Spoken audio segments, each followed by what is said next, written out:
এই ছবি মুর্শিদাবাদের ডোমকলের। হাত দিয়ে একটু টান দিলেই উঠে যাচ্ছে পিচ রাস্তা। অভিযোগ, পাথর ইটের ভিতের উপর নেই, মাটির উপর নির্মাণ করা হচ্ছে পিচ রাস্তা। নিম্নমানের সামগ্রী দিয়ে রাস্তা নির্মাণের অভিযোগে মঙ্গলবার কাজ বন্ধ করে দিলেন এলাকাবাসী। জানা গিয়েছে, ডোমকলের শ্রীপতিপুর থেকে চর পঞ্চাননপুর পর্যন্ত 2.5 কিলোমিটার রাস্তার জন্য কয়েক লক্ষ টাকা বরাদ্দ হয়েছে।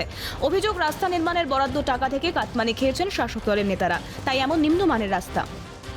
যেভাবে পারেছে সেইভাবে রাস্তাটা করে দিয়ে চলে গেছে। ফাঁক পেয়েছে ওরা 1 থেকে 1.5 ঘন্টার মধ্যে 1-1.5 কিলোমিটার রাস্তা করে কমপ্লিট দিয়ে দিয়েছে। পাথর যে পাথরটা মারার কথা 60% পাথর, সেটা 2% মারছে। এখন কি চাইছেন? আমাদের প্রবলেম হচ্ছে, আমরা ওই ধুলোটাকে পরিষ্কার করাবো, তেলটা যা মারার দরকার মারবে, আর যে মালটা ওরা আছে সেটাই আমরা দিতে বলছি। বাড়তি মারা আমরা নিখুঁত মালটা দিতে বলছি, তাছাড়া আমরা কোনো প্রবলেম নাই। আমাদের রাস্তাটা ভালো হোক, এটাই আমরা চাইছি।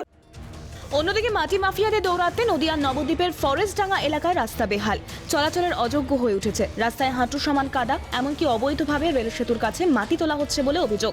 ফরেস্টডাঙ্গা এলাকাতেই কয়েকটি ইটভাটা রয়েছে। অভিযোগ, ইটভাটা মালিকরাই বেআইনিভাবে মাটি উত্তোলন করছেন। ভাটা হওয়ার পর থেকে প্রতি বছর ওনাকে বারণ করা হয়। উনি এই রাস্তাটা কেটে উনি বলে আমি সমান করব, রাস্তা করে দেবো, ইট ফেলবো। আজকে এখনও পর্যন্ত কোনো এক গাড়ি ইট ফেলেনি।